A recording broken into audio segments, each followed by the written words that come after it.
45-year-old Alex settled into his favorite armchair, excitement bubbling within him as he prepared for a fantastic evening. The Cup Winners' Cup was about to kick off, and he made sure to close the living room door tightly to avoid any interruptions. The commercials were almost over, and then a sudden meow broke the anticipation from behind the door. It was Sam, his beloved cat, demanding entry. "All right, fine," Alex thought, chuckling to himself. Sam's a fan too, after all. He got up to open the door, only to find no sign of Sam. "That's odd. I could have sworn I heard him," Alex muttered, shaking his head as he returned to his seat. Just a couple of minutes later, Sam's mewing echoed once more from outside. "Seriously, Sam, you need to learn how to open the door yourself," Alex grumbled, yanking the handle to peek out, but again found nothing. The match had started, and Alex felt a knot of anxiety tighten in his stomach. He couldn't have imagined hearing the mewing 3 times. Determined to uncover the mystery, he stomped his feet a few times to give the impression he had moved away from the door.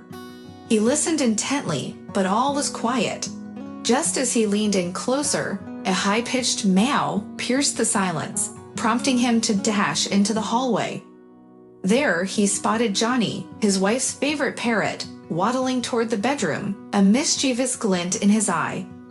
"Oh, you little rascal, I'm going to wring your neck," Alex muttered, pulling up his shorts as he stepped further into the hallway. Just then, the ecstatic cheers from the television flooded the air. The sports commentator's voice rang out, practically bursting with excitement. "Goal! Goal! Yes! Yes! Yes! What a beauty!" Frustrated beyond belief, Alex raced back to the TV, only to realize he had missed the most critical goal of the championship. Sure, he could catch the replay, but it wouldn't have the same thrill. Seething, Alex grumbled to himself. He had often joked with his wife about turning Johnny into soup someday, but now it seemed he might be serious. After the match, Alex stepped out onto the balcony where Johnny's cage stood. The clever parrot looked at him with an innocent gaze, dragging a toy into a special box as if tidying up his space. Eclectus parrots are exceptionally intelligent creatures, earning their nickname as noble parrots for good reason. They can not only pronounce individual words, but also construct coherent phrases and mimic sounds with impressive accuracy. Their charm and intelligence make them irresistible. Kat had often shared her admiration for these birds with her husband. She had long dreamed of owning one, but the high price always put the purchase on hold. Then, one day, Alex surprised his wife with an eclectus, a decision he now deeply regrets. 2 years ago, their only son, Ivar, graduated with honors and enrolled in the University of Civil Engineering. He is currently studying architecture and lives quite far from his parents. After Ivar left for college, Kat fell into a deep sadness. She felt an overwhelming emptiness, and nothing seemed to lift her spirits. Determined to help his wife through this difficult time, Alex sought advice from friends and researched ways to support her. All the conversations and information he gathered pointed to one solution: to help his beloved wife overcome her melancholy by fulfilling her cherished dream. Without much hesitation, Alex asked Kat what she desired most in the world. To his surprise, her answers were simple. She longed for grandchildren and a talking parrot. While Ivar's future children were a task for him to tackle eventually, the parrot was an immediate possibility. Although Alex was hesitant about the cost of these exquisite birds, he was willing to do anything for Kat's happiness. Thus, Johnny joined the household.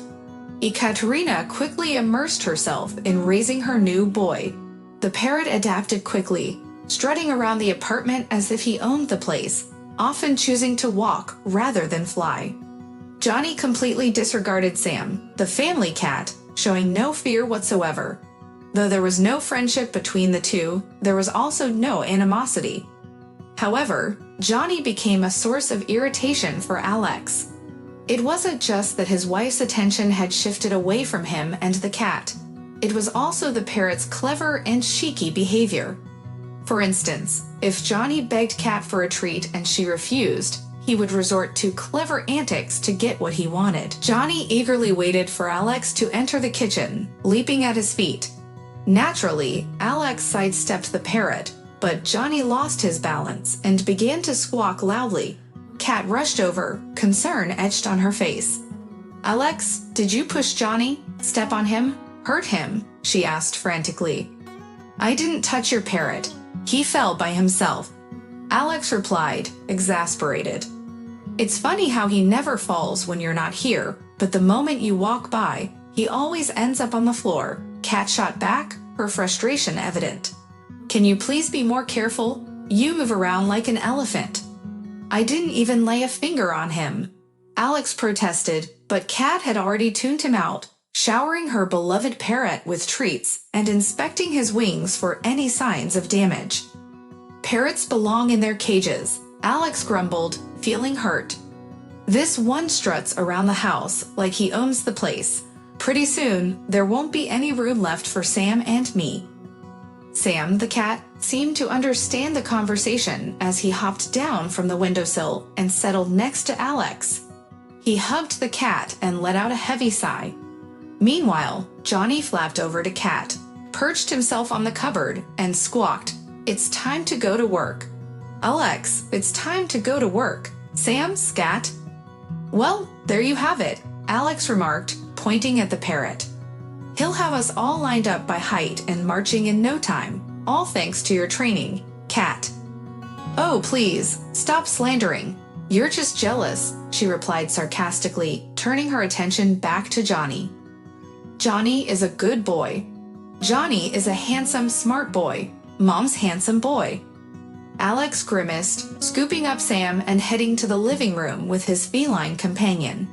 But soon, a situation arose that left Alex, Sam, and Johnny alone together for an entire 3 weeks.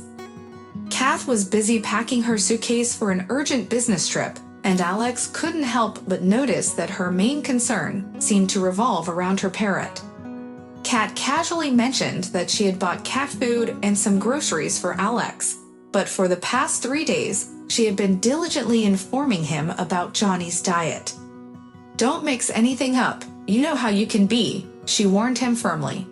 "Yes, I remember. Porridge, salads, sprouted grains, nuts," Alex sighed. "And don't forget the berries and fruits. I bought enough for a few days, but after that, you'll need to get them yourself, just not from the store. Go to the central market."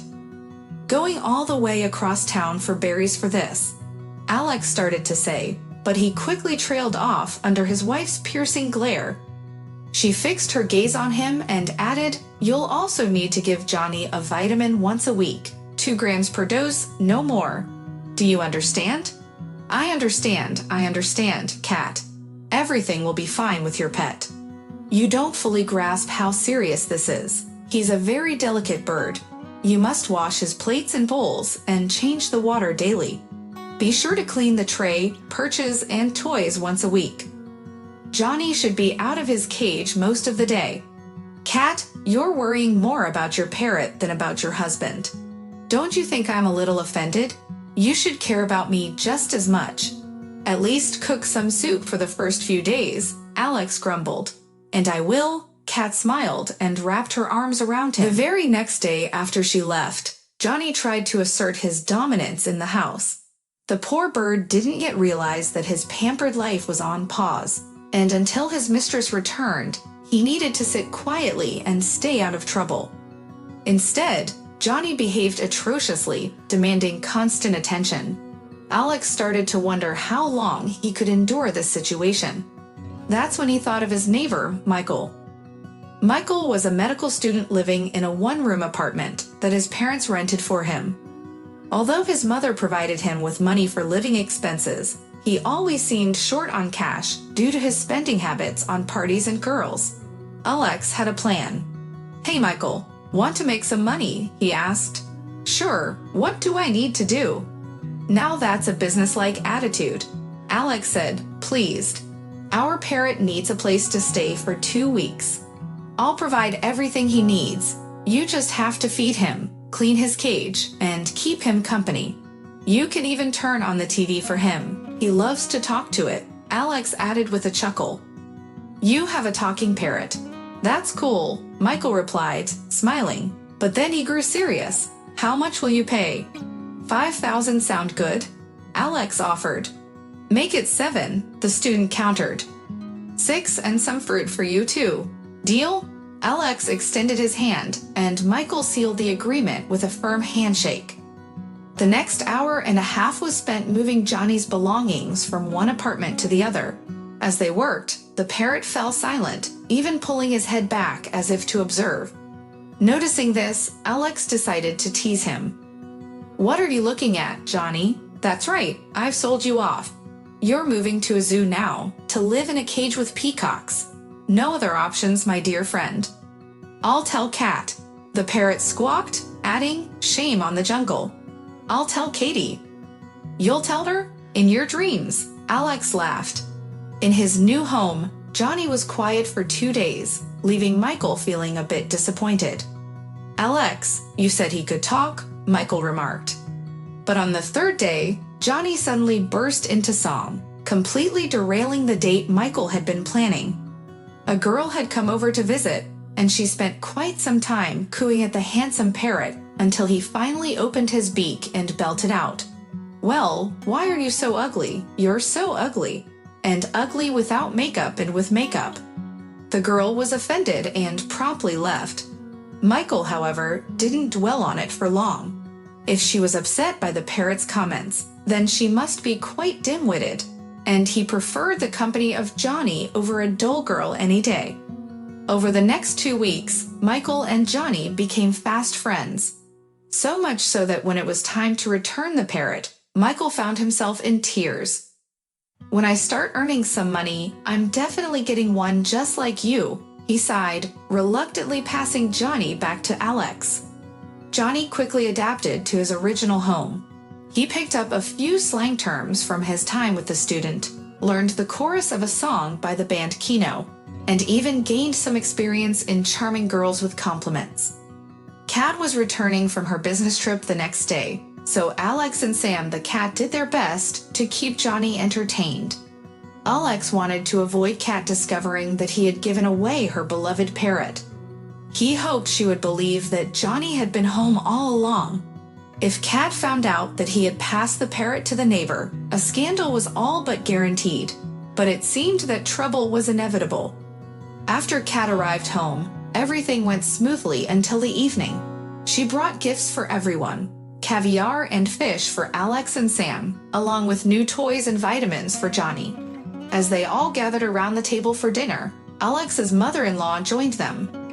While they enjoyed a toast with sparkling wine, Johnny suddenly piped up, clearly saying, "Laura is good, Laura is beautiful, kiss me, baby." Everyone froze mid-chew, staring at the parrot, which seemed oblivious to the tension. It continued, "Oh, my dear. Laura is a good little thing." "Who was here while I was gone?" Kat asked, casting a suspicious glance at her husband. "What do you mean? No one was here. What's going on?" Alex replied, panic rising in his chest. "Clearly, someone was here, dear. Just look at how my eyes are darting around," Kat's mother chimed in, adding fuel to the fire. "Admit it," Kat said, her eyes welling with tears. Alex shot an angry glare at the parrot, which chirped again, "Laura is a beauty." "Listen, Kat, in apartment 149 lives. A curly-haired girl, what's her name?" "Laura, I think." "Yes, Laura." Kat's mother narrowed her eyes, looking at Alex with disdain. "So that's who you brought home." "What are you talking about? I didn't bring anyone," Alex protested. Kat stood up from the table, grabbed a suitcase from the mezzanine, and started packing her husband's belongings. "Wait a minute," her mother exclaimed, panic creeping into her voice. "Let's sort this out first." Turning to Alex, her mother attacked, "Admit what happened here while your wife was away. Confess, or she'll kick you out right now." Alex was at a loss. If he confessed that he had sent the parrot to the neighbor for 2 weeks, Kat would definitely kick him out anyway. Oh, whatever happens, happens, he thought, and blurted out, Johnny probably heard it, at our neighbor's. And what was Johnny doing at the neighbor's? Kat asked, clearly puzzled. Don't lie to me. I'm not lying, he exclaimed, panic rising. I just couldn't stand your parrot and gave him to the neighbor for 2 weeks. He finally came clean to Kat and her mother. The next step was to call the student living next door to confirm his story. It took some convincing, but Alex managed to clear his name this time. However, he realized it was best to stay on Johnny's good side and be careful about what he said in front of the bird. Thank goodness I didn't actually bring anyone home. Otherwise, I'd be out the door with my suitcase, Alex thought, but he kept that to himself and let out a sigh of relief.